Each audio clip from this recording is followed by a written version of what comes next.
Good morning, everybody. Good morning. Are we all ready? Are we all sitting down? Excellent. Did you guys get something to eat for breakfast? Good, good, good. Today, we are going to talk about your MVP. Does anyone know what MVP stands for? Go ahead. Minimum viable product. Excellent, excellent. Good, good. This is good to know that we have some people who know this. Before we start, can I have everybody stand up? We're going to do a little bit of stretching, get our blood flowing. Everybody stand up, please. Thank you, thank you. All right, so let's do some stretches. Let's start with our neck and turn our neck around. Go down a little bit. Start with your shoulders. One side, both sides. Good, good, good. Now a little bit on your hips. Go down a little further. Stretch your back. That's good, that's good. All right, and shake out your legs a little bit. Ready to go. Get that blood flowing. Excellent, excellent. All right, thank you, thank you.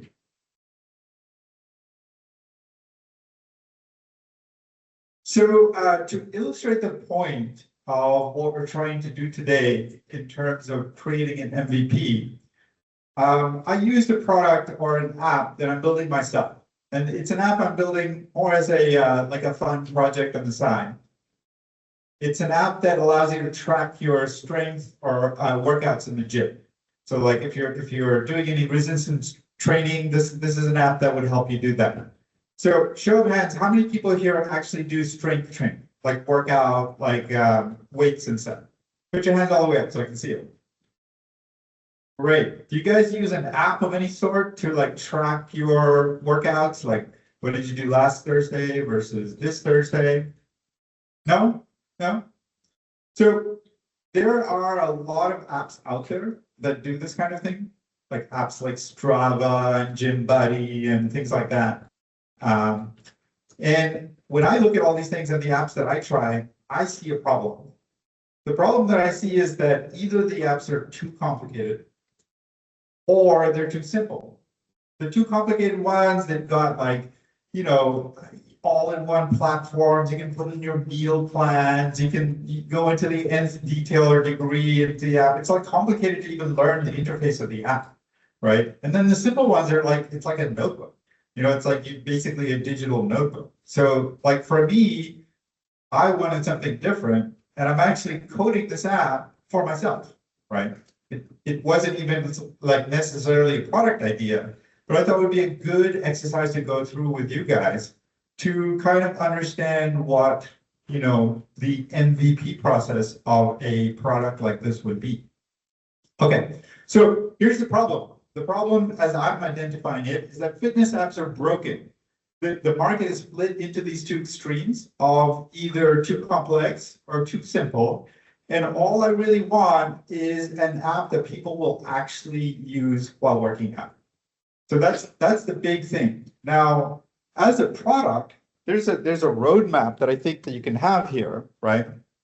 These are a little bit small, but I'll go through each one of these. But the app I'm building is called Getting Stronger, right? And the whole point of this is that for sort of longevity, or people my age or people even older than me, it's really important to stay strong from a physical strength standpoint, because that's how you help yourself from avoiding falls and things like that as you get older.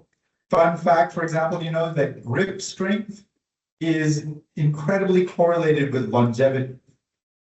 So how strong your grip strength is how much longer you're going to live. Anyone speculate as why that might be? Anyone? Speculation as why that might be. Yes, but why does grip strength matter so much? I'll give you an example. Let's say I'm walking down the stairs and I miss a step, right? And I have to grab the banister or else I'll fall down the steps. If I have good grip strength, I'm probably going to save myself from that fall, right? So as you get older, falls are one of the biggest reasons why people end up deteriorating and not recovering. They break their hips or break their bones or stuff like that. So this correlation of grip strength is a big deal, right? So in terms of this app, that's the core thing that I want. I want people to use this app to get stronger, right? So that's why it's called Getting Stronger. Now, in terms of all the great things I can do with this app, like there's a social media gamification part of it, like you can share your workout that day, you can post it, you can have groups of friends that you're working out together with, there's a lot of stuff you can do with that. There's a huge amount of data and analytics you can add to this app in terms of, oh, I've got my, Apple Watch that's tracking stuff, and I'm doing my walking app, and I have all of the other health metrics. I wear an Oura ring. I have these other metrics that I can put as part of this Getting Stronger app, right? And then you have sort of the whole AI and programming side that you can do now, right? Like, hey, I have an AI coach, and it's watching the workouts that I'm doing, and from those workouts, it's telling me, hey, you should do this a little bit more, or you were weaker on this than you were last week. So there's that whole component that would be a great part to add to this type of product. And then, of course, you've got the core function, which is that, I need to be able to log my workouts. I need to be able to see that these workouts are working for the goals that I have to actually be getting stronger, right? So that's like a whole ecosystem of things that we could be doing in this app, right? So here's the thing, your MVP is not your grand vision, right? What we looked at before, this is my grand vision. This is what I want it to be, right? But this is not your MVP, right? So you have to kind of gear down and say, what is the thing that you're trying to achieve in this app? And if this thing works, then maybe you can do these other things. But if this thing doesn't work, then your idea is not a good one, or your idea is not a good fit for the market. So it's on here on the slide. It's very little, but I'm going to ask you, what do you think the MVP of this product is? Who's got an idea? What do you think? What do you think the MVP of this product is?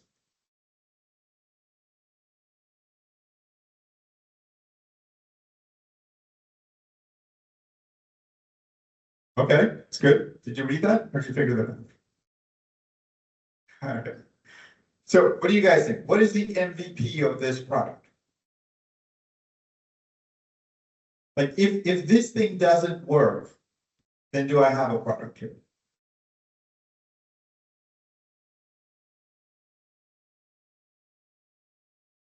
Yeah, so we're getting closer. Pork. So basically, if people don't use this in the gym, I don't have a product, right? The whole idea of this whole thing is everything is built around this concept of, do they use it to get stronger? Do they actually use it in the gym? So the big thing for an MVP for me in this product is, I want to make sure that this becomes an app that they use in the gym, right? If they start using it in the gym, if they start actually relying on it as a habit that they're forming in the gym, then I can build all the rest of this around it. Okay, so that's, for me, the MVP that I want, right? So everything in version 1.0 exists to test whether people will open this app every day at the gym. Prove that first. That's my goal. That's my version 1.0. Okay, so what are some of the features I can put into this MVP, right? So first thing is, I could make sure that I have set by set workout logging, right? So like every time you do an exercise, you log your exercise. That's your digital notebook. That's like the price for entry. You've got to be able to do that, right? Second is to have an exercise library. you know, if I'm doing a goblet squat and I want to record a goblet squat, right? And it's not there, it's kind of a hassle. So the most common exercises that people are using in the gym, you want to be able to record that.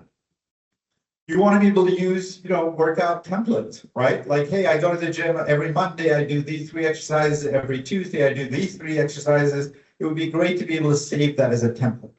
So that's something that I want in there. You know, autofill from the last session, which is like, oh, okay, you know, this is the one I did, the workout I did last time. I want to do it again. So you could do that part. Building in a rest timer. I do once, you know, 1 set or 1, you know, set of reps, and then I want to rest for 3 minutes. It would be nice to have a timer right there that tells me that. Progress charts. So, okay, I'm, you know, like I want to see, did I get stronger over the last 6 months? Am I seeing that, you know, the weight that I'm lifting is a little bit more, or am I getting stronger in other ways, right? Which is the entire point of this. And then the auto detection, or in this case, what we're talking about is like the effect of motivation, right? Is something that I would like to put in the first part of the app. So it's like, hey, encouragement to keep going, you know. So the example I gave you of grip strength is one of those like little tidbits I want to put inside the app. So while you're working out, there'll be a little like, you know, quote that says grip strength is associated with longevity. You know, like these things to keep you going, to remind you that what you're doing in the gym is good for you, right? So I want to include those little tips there, right? In part of this. So this is the MVP that I want to build, right, for this app.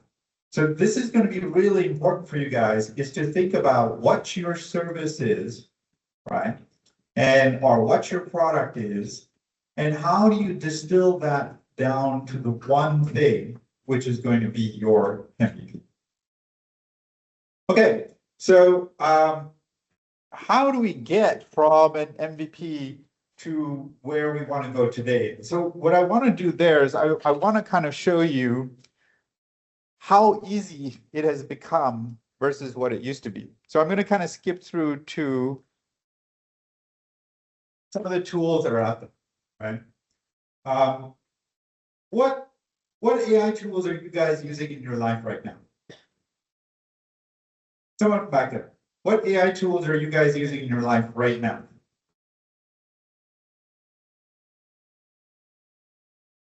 Anyone? Yes, go ahead. Gemini. Is that what you said? And what do you use Gemini for? Helping your homework. So like you go into Gemini and then you ask it, solve this math problem for me because I don't want to do it like that. Okay. So what she said is that she will basically enter a bunch of information about the problem that she's trying to solve and get help in learning about how to solve that problem, right? Great use of AI. What else are people using it for? That's like the primary chat bot. What else are people using it for?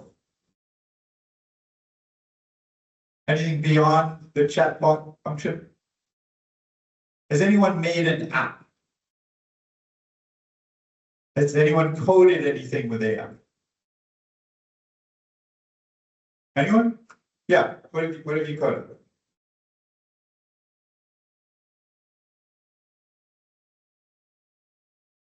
I just go to different websites and different projects over the past year for fun. And what did you use for that? I used Replit and Lovable. Cool. And that website, what was its function? Let me just faster and promise that it's like Cool. How about you? You said you use coding as well? Yeah. Just some random projects, no ideas I had. Just I used Google anti-gravity to code them. What did it mean? I made one website just to display information about disease I was researching for a project, a school project. So I used that and then just some random games or something. Okay. Okay, so it looks like a lot of us haven't really gone down that rabbit hole of using AI for something beyond the chatbot, okay? So I want to show you a little bit of how that can be done, right? And so we'll do a little example of that.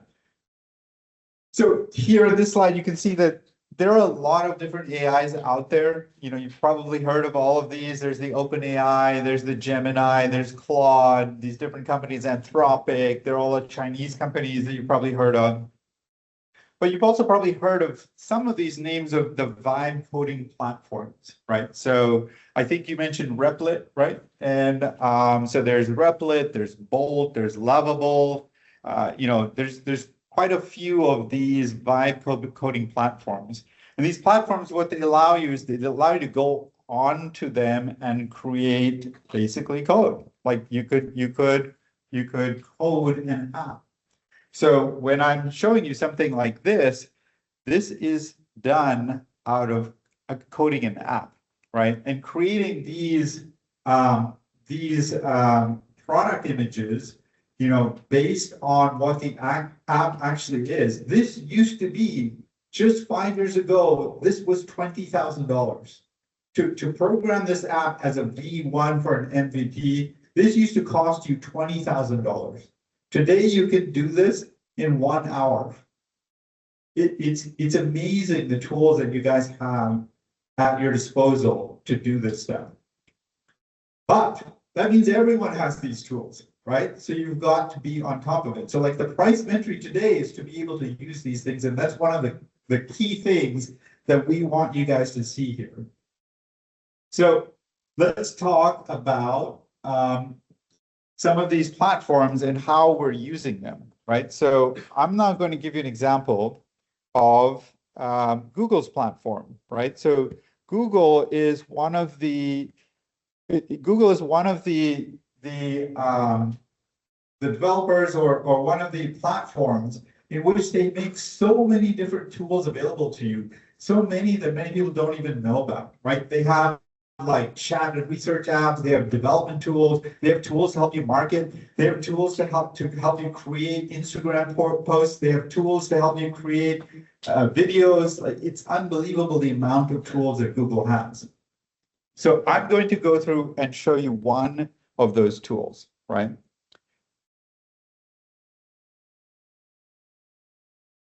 So Google has a tool called AI Studio. And in this AI Studio, this is kind of what it looks like. I'm going to make it a little bit bigger. Okay, in this AI Studio, you could go into the section called Build, right? And in here, you could simply describe your idea and it will build it for you, right? So let's think of something really simple.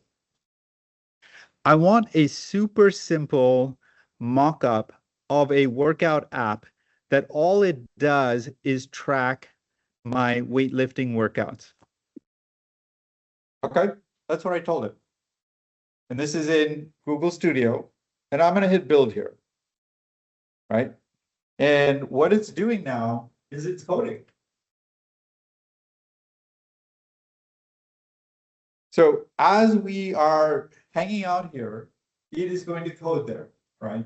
Now, this is a super simple version of your app, right? Now imagine everything I can put in here. So if I go back to the MVP that we were in, right? And in that MVP, we have identified the things that we want in that MVP. I can throw that into a chatbot like you guys have been using for your homework and things like that, and start the discussion back and forth as your team. You can sit down and start the discussion back and forth as to being like, okay, should we have this feature or not? Or, you know, ask the chat engine to help you determine whether that's a good MVP or not.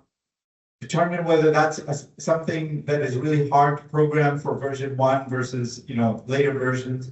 And once you have all of that, what you want to do is you want to tell it that that based on the discussion that we've had, give me a product document, give me a product roadmap that I can use to give to the vibe coding engine. So what I did here was simply just voice type in here what I wanted to build. But that voice type, it was a total of what? Maybe 10, 12 words. Google will let you type in 1,000,000 tokens. The context window, that's what that means, is 1,000,000 tokens. I can upload documents on it. I can upload every conversation I've ever had on the app. I can upload images, photos, pictures, videos into this and say, use all of this as context to help me build the app, right? So what we're doing here is building it as a one-line thing, but what you actually have the capability of doing is to build it as a huge context window. So today I had to do this presentation for you guys. And how did I do this presentation? I went to Claude. I had a very long conversation with it. I started out by giving it this, which is all the projects you guys are working on. Then I gave it this, which is the schedule of all of the different weeks and what we're trying to do. And then I basically talked to it about what we're trying to do here and what I want to build here as a presentation. It thought about it, it came back, gave me the slides, and then I gave it a design that I wanted to use for the slides. And as it went through, it started building for me these different parts. So like, here is a slide that it built for me as part of that. And as I went through this, I refined this more and more to say, no, I want this. No, I want to talk about this. I even said, hey, can we do some engaging exercise? And it said yes. And it made me that slide that you saw in the beginning that says, let's build and let's stretch first. Okay. So all of this is at your fingertips. And if you're not using it, you're not using the power that you have. Okay, let's see where we are with our app build here. Okay, here we go. So this is the app, the super simple app that it built for me. Okay, and here, if I click on start your first session, you can record your new workout, right? Again, you saw how this built. It built from that one prompt that says, I want a super simple mock-up of a workout app that all it does is track my weightlifting workouts, right? And this is what it built for me. Now, I can actually convert this, if I go a little bit further, I can convert this to an actual app. So let me show you now.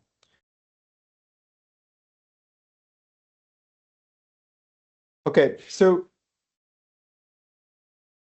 the Google app that I showed you is directly available on Google AI Studio.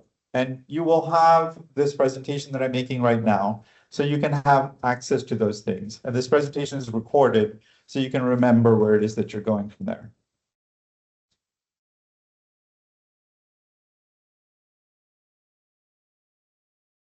Okay, so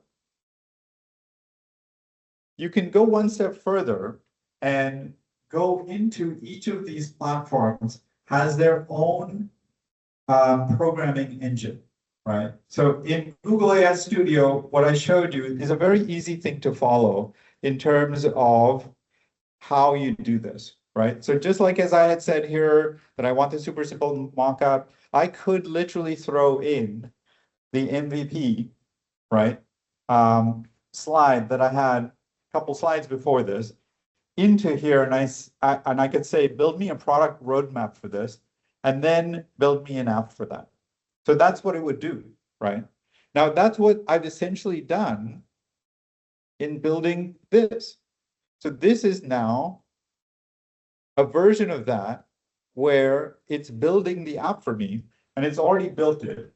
And I can now go in and test some of this stuff. Okay, I'm going to do a back extension.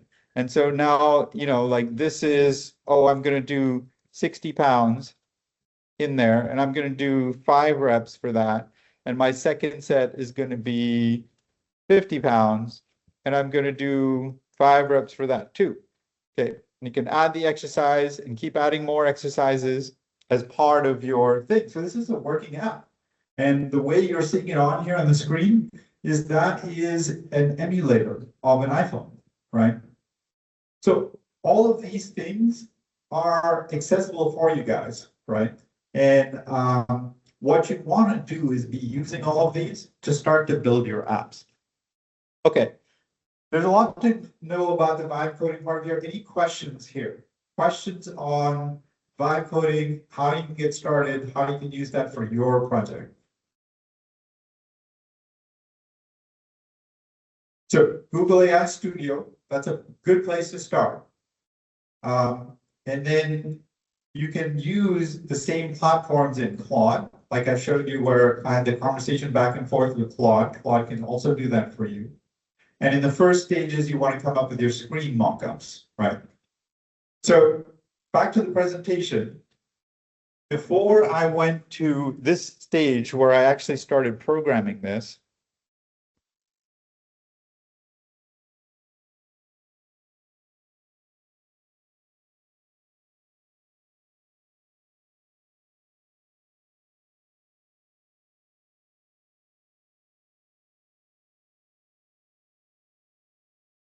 so before I went to that stage where I actually started programming this, I put into Claude that I want the screenshots, I want the product images based on the MVP that we discussed.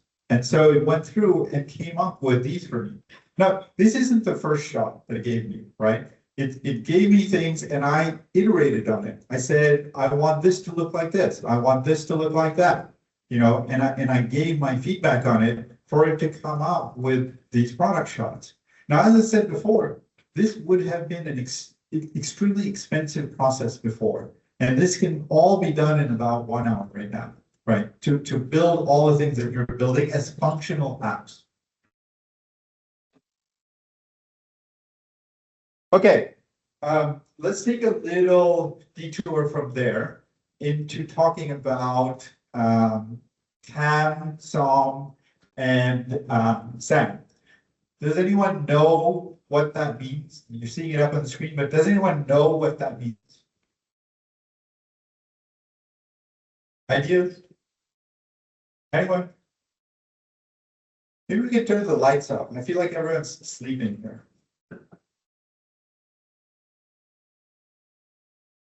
There we go. It's better, better. Wake up, wake up, wake up. Anyone know what TAM, SAM, and SOM are? No one? Okay. So if I'm trying to define the market of my product, I'm trying to build this, getting stronger app, right? And this is a gym app, and I'm trying to define the market of my product.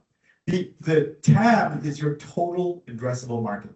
That is like literally everyone on the planet that might be a target for this, right? So that would be like, oh, if you live in Europe, or if you live in South America, or if you live here, you're part of the addressable market if you are somebody who's going to use this kind of app, right? The SAM part is the serviceable addressable market, right? And so that's the market that actually I have potential access to. So if I'm building my app in English, I'm not going to get people in China signing on to this app because that's not going to be my addressable market, right? So that next level down, that's why you see these concentric circles on the size of the market. So that next level down is the addressable market that's accessible to you, right? And then one level further below that is the serviceable obtainable market, which is like realistically out of the market that's part of your market. What can you actually get? What is the slice of that you can get? What are the assumptions you can make to say, oh, this is the part of the market that I am able to get with my product or with my service, right? So in our case, that would be something like, oh, okay, my assumption is that I'll get 3% of the market and they'll pay me this much out of the 3% of the market. So this is the potential market for me, right? So how that would break up for the app that we're talking about here, and I've made up these numbers. Like, when I say made up, I asked AI to look at this and I haven't checked if it's correct, and you guys should know that AI makes up a lot of stuff. So when you do this for your own product, you want to make sure that you're doing it with some rigor to understand that the numbers that it's giving you, you should be checking yourself. So in my case, I just said, give me some numbers, and it made this up. So I'm not sure if it's entirely true, but I want to use it to illustrate the point of this Getting Stronger app. So what's the total addressable market? $13.8 billion, right? That's all the fitness apps around the world. And it's saying that there's a 14% CAGR. That means this market is growing at 14% every year, compounded annual growth rate, right? So from this, how do I get to the serviceable addressable market? So now I'm going to go and say, well, strength training trackers for English-speaking lifters, right? That's down to 1.8 billion now, right? And from 858 million downloads in 2023, that's where the data is coming from. From 858 million downloads, we're down to 20 million active users. That is really our segment. Because the total market is, oh, I downloaded an app, I used it for 3 days, and I don't use it anymore. It's still a market, but that's not really the market that's going to be your target, who's going to give you revenue. So that's the second level down, which is the serviceable addressable market. And then you have your serviceable obtainable market. That's where you make some assumptions in terms of how you're going to get part of that market for your product. And that's what you have to convince investors, that you have the ability to get that, right? So if you get these numbers wrong, like for example, if I create a product and I say based on this, then the market that I'm going to get is $1 billion, any investor who looks at this is going to be like, how? How are you going to get $1 billion? That means you're going to get 50% of the entire market that's possible for you, and in what period of time? So that's where you have to make the assumptions on how it is you're going to get to that market for you, the obtainable market for you. Any questions on this? Okay, so what are you guys working on now? Access Health, right? So what do you think your serviceable addressable market is? So not your market of like the whole world and everything you do with Access Health. Yeah, like your serviceable market that's actually obtainable for you guys. Number of people. Probably. Like about 50 million. 50 million? Yeah. So where are you getting that number from? Just the amount of people in the US, since we're mostly targeting the elderly population. Okay, so amount of people in the US. How many people are in the US? Take a ballpark. Anyone know the population of the US? Like about 120 million. How much 120 million. is the population of the US? Maybe. Anyone else want to take a guess? That's much closer. It's closer to 330. I don't know the exact number, but that's around the ballpark we're looking at. So how many people do you think are elderly in that? What are you defining as elderly? Elderly is either 65 or below, like the age of retirement. Okay, 65 and above or below? Oh, Above, okay. So yes, as a percentage of the population, how many people those are? What's the percentage?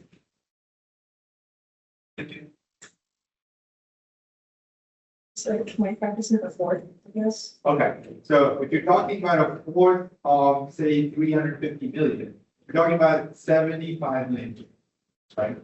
So of those 75 million people, is the service that you're offering something that every single one of those 75 million people needs in a spring of water? Probably not. No. So you have to think about who your serviceable market is. So if, let's say you're talking about people who actually need help in figuring out access to healthcare, that might be a much smaller market. right? So you want to define that really well. You want to define your market really well in terms of what it means. What are you guys working? We're working on a mentorship app called Nexus. Next. And so how would you define your serviceable addressable market? Who's the target? The target market for us is, like aspiring workers and like students as well as mentors who want to get onto the app. So there's two sides to it.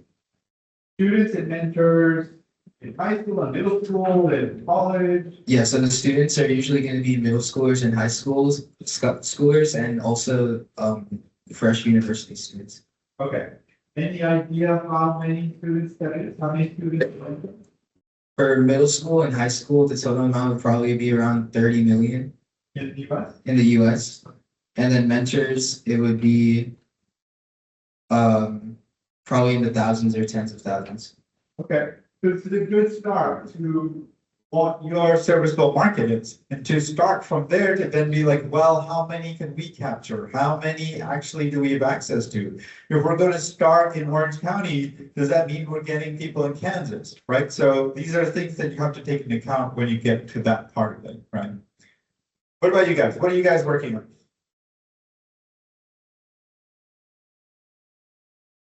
We're working on building the functionality of our app right now. Functionality? Of our app. Like what is it? It's basically, it connects college students with their dining halls and it helps them get really cheap food if they can't afford it.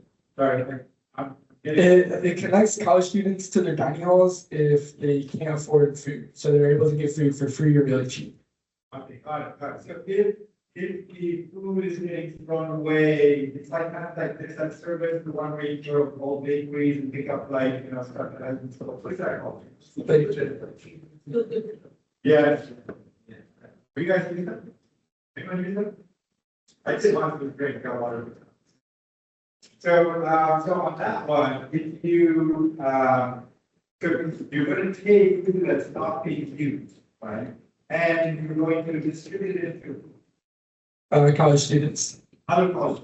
Yeah. The other college students will pay for it? Yeah, a small subscription to use our app, which allows them to get the excess food. Okay, so there's a subscription to use your app. You're kind of getting your product for free because they were good for it. Yeah, exactly. So how would you calculate your addressable market? I guess by just using the data about all the college students in America. So I don't know if it's like 10, 20 million, but I would assume somewhere around there. And then of those 10 to 20 million, how many of them cannot afford their meal plans or can't afford food every day? And then from there, that's our market. Yeah, great. So that's a great way to look at it, to say, okay, there's so many college students in the United States, and all those college students in the United States, who are the people who might actually use this? So it's not all the college students, if you're a Vanderbilt and you have $1 billion in your bank account, you're probably not going to use this service, right? So that's a good way to identify who is going to be able to use your service, and that's your serviceable addressable market, which is different than your obtainable market, because of those people, you're going to want to go one level deeper to be like, okay, who can I actually get to in that market? Like if you're not going to market in Alaska for whatever reason, that's not part of your serviceable obtainable market, right? What about you guys? What are you guys working with?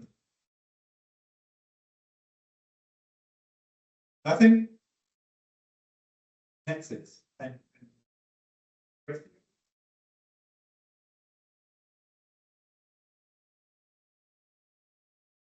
We're working on an AI-powered sprinkler that analyzes your soil and like the water inside and the moisture. And based on the plants, every plant has to be watered differently. So a cactus and a apple tree cannot be watered the same way. So our sprinkler waters are based on that.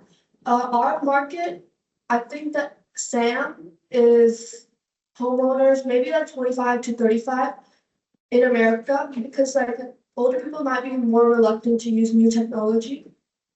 So, but not every homeowner. So the sprinklers, we're gonna connect it to, sorry, we're gonna connect it to like your smartphone and then have a smart valve where you can control the water pressure. And you can like map out your yard, like say, there's gonna be an apple tree here.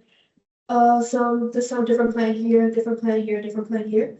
And the sprinkler is gonna provide water differently to each plant. Or let's say it rains or there's a drought, it'll connect to the weather to see how much extra water to put or if they should like stop putting water at all. Yeah, good. You have smart sprinkler systems now that do look at the weather and stuff like that, but they give you the same amount of water everywhere in your garden kind of thing. Or you have to kind of program it based on like this zone or that zone as opposed to the type of plant that's there. And you're not getting the feedback loop because you're not measuring the soil itself. That's what you're saying, right? Have you guys talked about doing it on that business to business? Like if I'm doing it as a selling to homeowner, what about if I have an orchard? Or like a mixed use orchard, or what if I'm growing mushrooms, or what if I'm doing something like that? Is that something you've talked about? Okay, so your addressable market there are people who would want to use this service, right? So you have to calculate, how many homeowners are there? How many have a yard, and how many live in a weather system that this would work for, right? So, what about you guys? What are you guys working on? Access healthcare. We did that right there, right? What else? What else?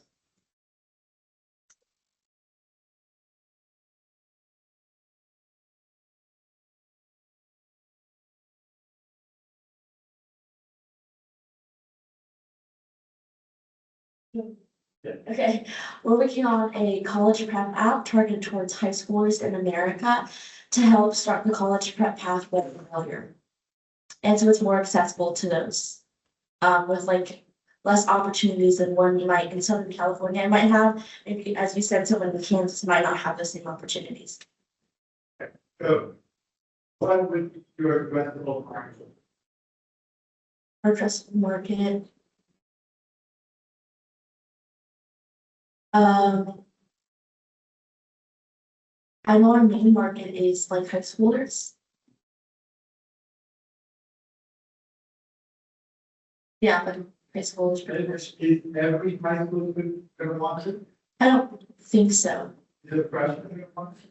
Possibly those with like higher like expectations and goals. And so do you think that there is a bigger market in people who are years who are applying to college? Yeah, I think so. Not looking for the where your actual market is, right? Yeah. All right, who have I missed? Which team have I missed? Yeah. So we are working on an app that helps with like party planning. And it's like an all-inclusive app that helps with like invitations, budgeting, vendors, and like all the things that you need to help plan a party. And that could be a big market, right? Event, Yeah. any sort of event. Like, so what do you think the serviceable market is there? We did some research and total addressable market was about like 700 billion. And then serviceable was like, because our serviceable market is just like really like small parties, which is like less than like 150 people. So our serviceable market was like 70 billion. So in terms of people, that's 150 million people. I guess, yeah. Okay. It seems a little big because I think what you're doing is you're just taking everybody in that population, right? Like, so some people, they just hate events and parties. Right. Some. Right, so I'm thinking of other things that you consider in terms of who actually is their service owner. Great, I think I missed one more, right? One team? Did I miss one team? Did you get everyone? All right, excellent.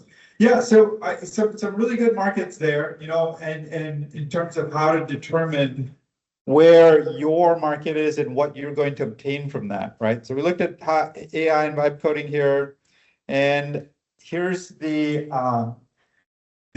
exercise that we're going to have for today, based on what we've talked about here. So you guys are going to build 3 slides, working with your team, working with your mentors, right? Marian, do we have anything else after this before they go into workshop? Just break and then they'll do their camp Samsung with their group. Okay. Actually research it together. Okay. Okay, so you guys are going to take a break and then you're going to build these 3 slides. And then you're gonna get up here, Shark Tank style, and you will have a certain amount of time. You'll have about 5 minutes each to make your pitch on each of these things, what these things are. So we've talked about your problem and your solution. So let's really get that done. What is your problem? What is your solution? What is your problem? What is your solution? Right? Next, we want the market size. We want you to go through the TAM, SAM, and SOM to see this is the market size that we are going after, right? And this, don't make up the numbers like I did. On my slide, those are made up numbers. So do some real research as to why you believe that that is your total, your addressable, and your obtainable market, right? And finally, your MVP. So here's my solution to the problem. But the first thing that I'm going to build, the thing that really challenges everything that we're building, the linchpin that it all depends on. You know, if I'm building a workout app and it doesn't draw people or people can't use it in the gym, it's dead in the water. So what is it for you guys? What is the MVP that you're going to build that is going to prove to the investor that your grand product map is worth investing in because you've proven the MVP part? What is that part? So that's the 3rd slide that you guys will do today. Thank you very much. Thank you, Ashish. It was great. One more round of applause for Ashish. I think he's basically helping, both he and I have been running this program for the last 6 years. So I think without him, this program wouldn't run. And he's traveling a lot these days. So thank you, even with your busy schedule, for doing this. So I think, guys, I was out last week. Actually, I was traveling, but I'll be here now throughout the session. One thing I would like to tell you guys is that we are bringing in curated basically experts in teaching you what is the latest in AI tools and how do you apply it to entrepreneurship. So we are building this program on the fly. You won't get this program anywhere else. And we have like 50 to 60 people here, multiplied by 4 hours. We are spending 240 hours on Saturdays. People, that's a lot of time. Some of these people, if you look at their billing hours, it's $400, $500 an hour. So this is how much time we are spending on you guys. The only thing we want you is when you go back, just don't sit. Now you have to make these products because each one of you in each team has to contribute. 1 or 2 people cannot just do everything because at the end of the day, you have to basically not just build it together, but also come here and speak in front of investors to show that you are a team. That's when you will win. So I think this is the time when I think the next 2-3 weeks are critical because now you know what tools to use. It's not very difficult. At the end of today, what you want to figure out is what is the MVP that you're building. I'm very happy to see that there's one team which is actually doing something which is not just app. So I think you guys are involving a sensor and there are ways to actually build an MVP by taking an existing sensor. So I think let's talk about it. Like how do you make your MVP? So all of you should sit down with your mentors to figure out what should we build. And by the next week, I want all of you to come back with a functioning prototype because it's possible. I think Ashish has shown Lovable. There are so many there's so many tools that you can use. You can use things like Cloud Covert, which can make things very simple. It takes 1 or 2 hours, but you have 5, 6 of you. You have to sit down and work on it. So I think just because your parents are doing, like they're bringing you here, they've spent some money in enrolling you in this program. All these mentors are here to help you. So now it's your time to basically work. You can't just say, so I think as a team, you have to basically contribute effectively. So now go take a break and then come and work with your team. Okay, thank you.